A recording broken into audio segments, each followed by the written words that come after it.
Há alguma questão sobre os ensinamentos de Ramana sobre a qual venho pensando há algum tempo. Gostaria que abordássemos. Depois de dizer que o ser é existência, consciência e bem-aventurança, Ramana é questionado sobre quando se alcança a libertação do ser. Ele responde: quando o mundo como ele é visto é transcendido, vira a realização do ser, que é o observador. Permita-me uma pequena revisão das declarações de Ramana. Existem duas grandes tradições sob a égide da cultura védica, a Yoga e Vedanta, a ciência da autoinvestigação. Yoga trata com o lado experiencial do caminho espiritual, e seu propósito é purificar a mente. Não é um meio válido para o autoconhecimento, porque seu objetivo principal é um tipo particular de experiência, chamada Samadhi. Os yogis às vezes alcançam a iluminação porque desenvolvem curiosidade sobre a consciência de si mesmos, como resultado das experiências sutis geradas por suas práticas. Eles podem, intuitivamente, chegar à conclusão correta sobre o eu e sua identidade, como consciência, durante um de seus samadhis, assim como Ramana fez durante a experiência de sua morte. Ou podem alcançar a iluminação meditando em suas experiências durante um período de tempo. Muitos têm epifanias semelhantes à de Ramana, mas quase ninguém se ilumina durante uma experiência específica, porque o significado da experiência, ou significado para quem a experiência está ocorrendo, não é isolado. A difícil e rápida compreensão de eu sou o ser deve surgir da experiência pessoal para libertá-lo. A questão: quando a autorrealização será obtida é uma questão tipicamente yogi. O yoga é para praticantes com seguidores. O interlocutor acredita que o eu é algo que não está disponível o tempo todo, mas algo que é obtido. É natural querer o que você não tem, se você acredita que isso irá beneficiá-lo de alguma forma. Um dos significados da palavra yoga é obter. Obviamente, você só pode obter algo que ainda não possui. Em Vedanta, a ciência da investigação do eu afirma que o eu não pode ser obtido em algum momento no futuro como resultado da ação. É um caminho de compreensão e usa uma linguagem de identidade. Por exemplo, disse que você é consciência. Observe que esta frase não é um comando, é uma declaração de fato. Disse que o ser não pode ser obtido porque você já é o ser. Se há algo para se obter, será autoconhecimento, conhecimento de si mesmo. O autoconhecimento é apenas uma perda de ignorância, não uma realização do eu. Em qualquer caso, a resposta de Ramana está em harmonia com o Vedanta tradicional. Ramana concede maior respeito pelo conhecimento coletado na ciência da integração do ser. Contrariamente à noção atual de moda quanto à relevância da antiga tradição do Veda, ele foi muito receptivo com as escrituras. Inclusive, ele até descreveu escrituras consideradas pelos Upanistas e pela comunidade Vedanta tradicional uma grande honra. Este ensinamento é chamado de discriminação entre o observador, o sujeito e o observado. Os sujeitos estabelecem que a compreensão do que você vê é dizer que a experiência, incluindo todas as experiências místicas, não são você. Somente você é quem as vê. Ramana diz que tu te das conta de quem és. Compreendes o significado que tu és o ser, quando separas o observador tu de suas experiências. Uma das coisas admiráveis em Ramana foi que se recusou, ao contrário de muitos mestres modernos, a definir um ensino pessoal sofisticado sobre a autorrealização. Suas declarações estavam em harmonia com as escrituras do Yoga ou do Vedanta. Embora Ramana tenha morrido há meio século, foi um sábio muito moderno, considerando o fato de que a tradição espiritual védica tem milhares de anos.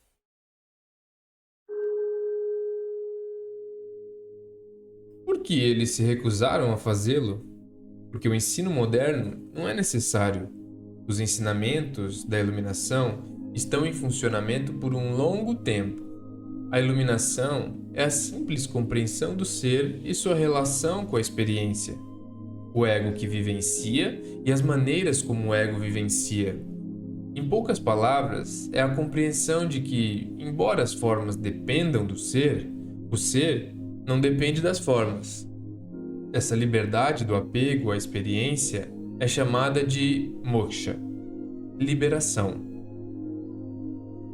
Não é algo que você obtém, é algo que você é. As palavras cognitivas foram removidas.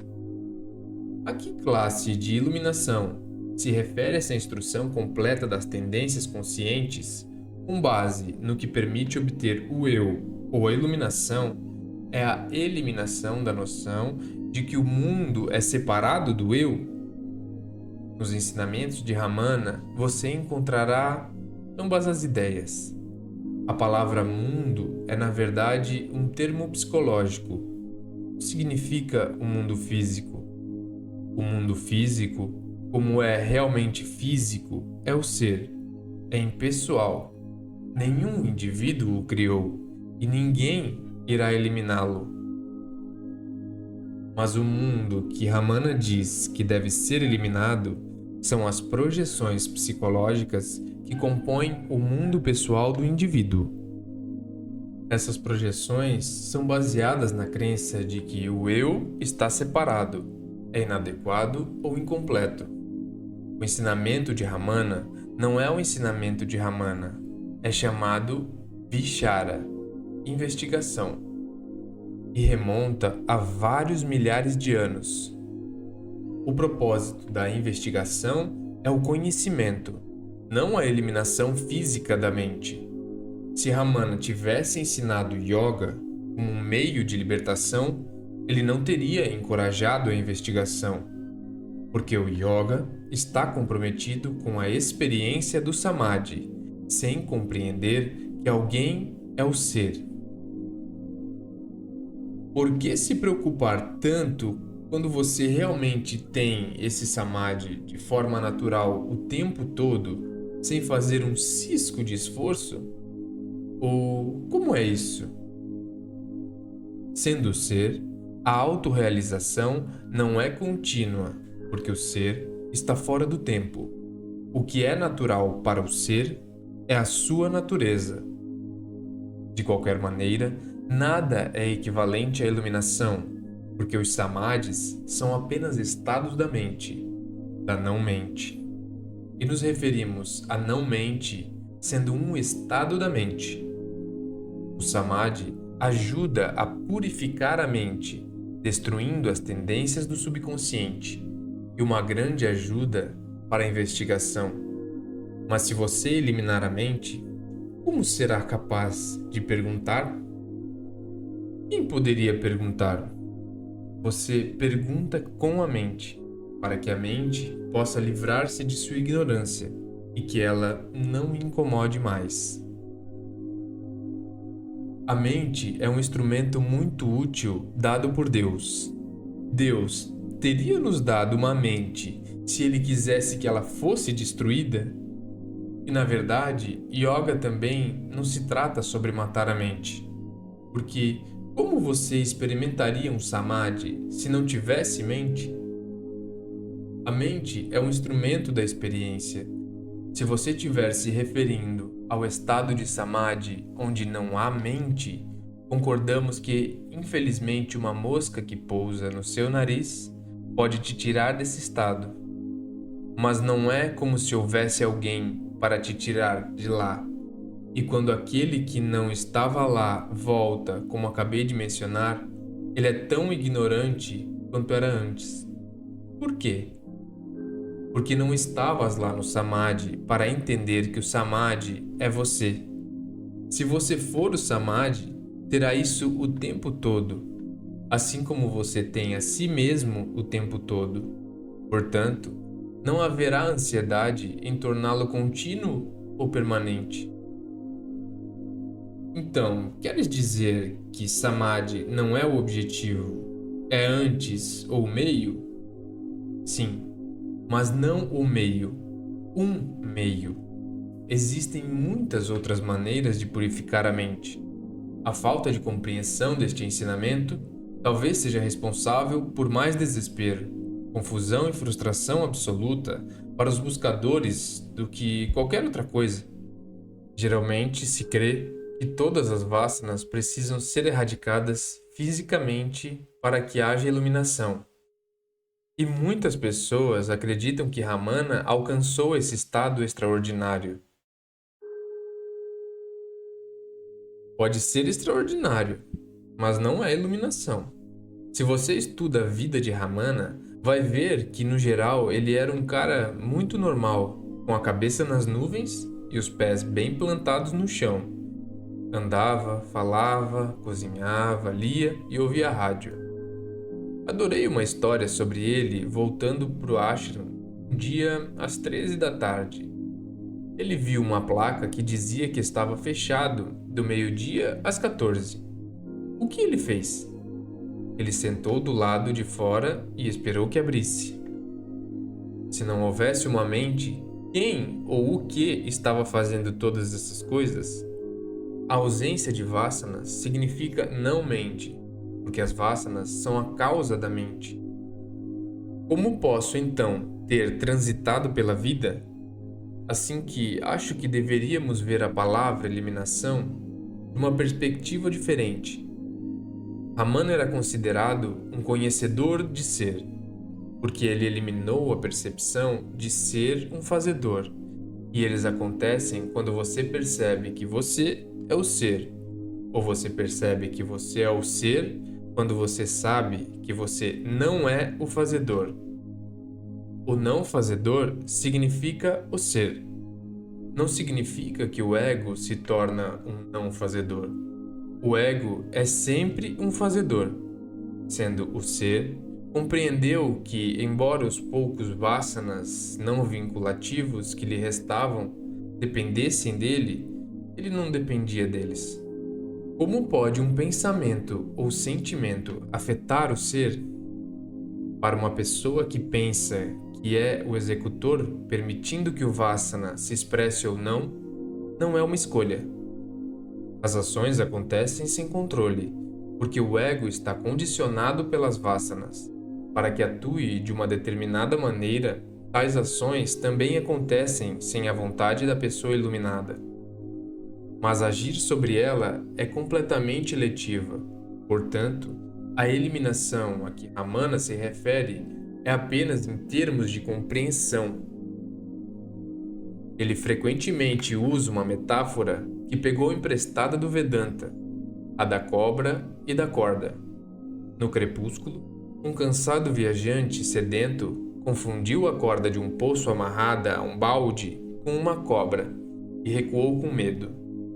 Quando se recompôs e seu medo diminuiu, ele percebeu que a cobra era na verdade apenas uma corda.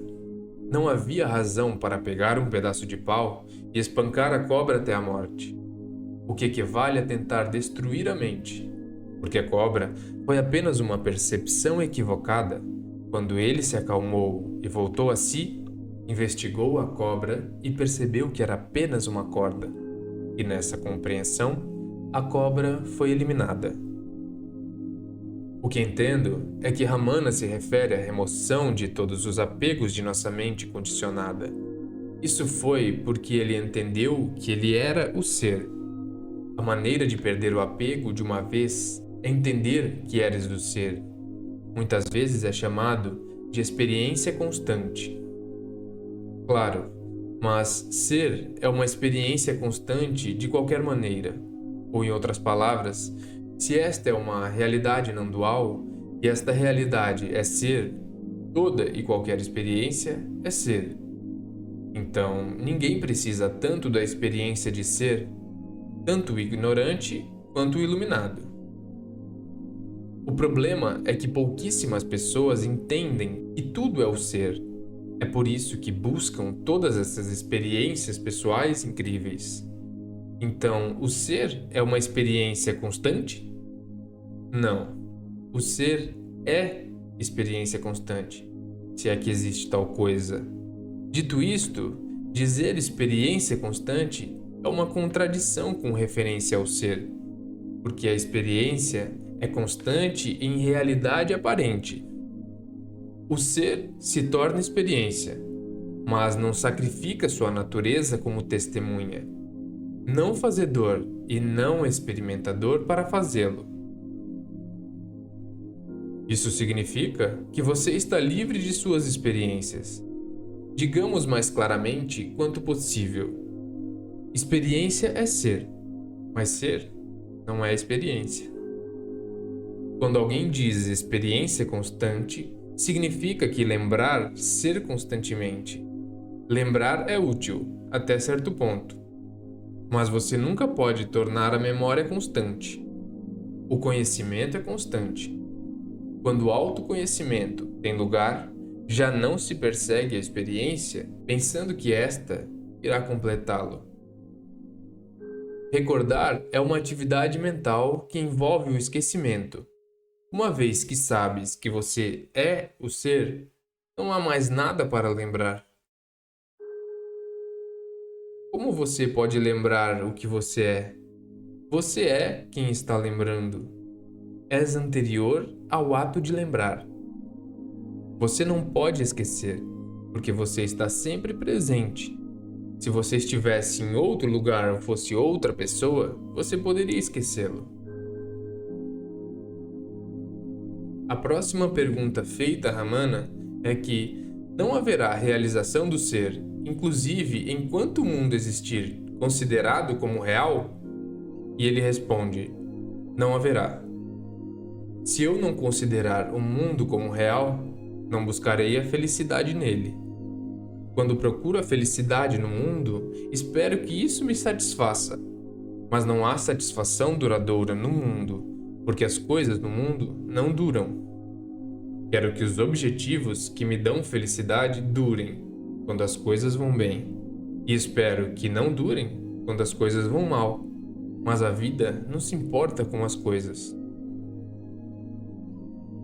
Ramana era um homem sábio porque ele eliminou sua própria ignorância. Não acho que ele ficou sentado lá o dia inteiro tentando quebrar seus apegos. Acho que, porque ele era muito jovem quando despertou, seus vasanas não estavam muito enraizados.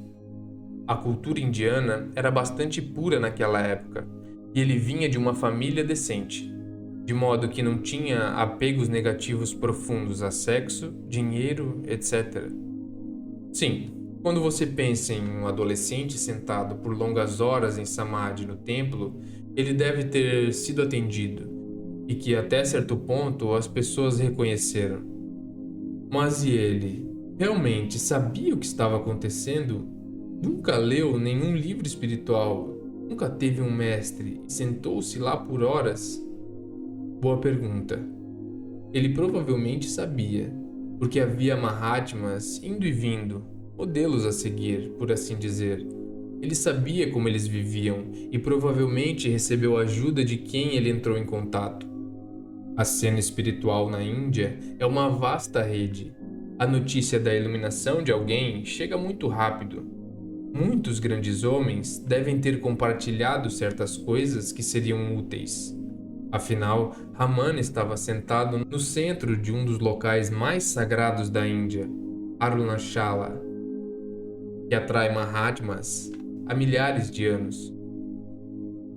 Eu estava com um grande Mahatma que foi um guru de gurus.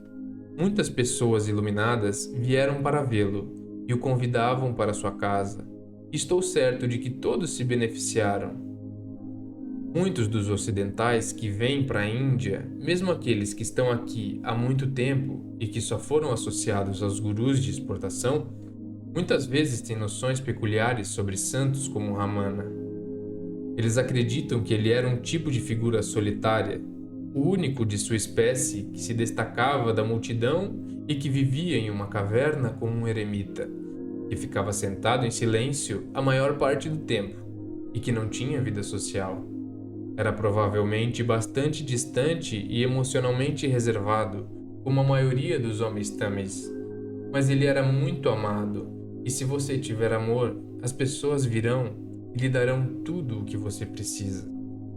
Também deves entender que o senso de identidade dele nunca o abandonou, para que ele não ficasse tão preocupado com as necessidades emocionais. E finalmente, o autoconhecimento não é algo que você tem dúvidas. Se é real, só você sabe.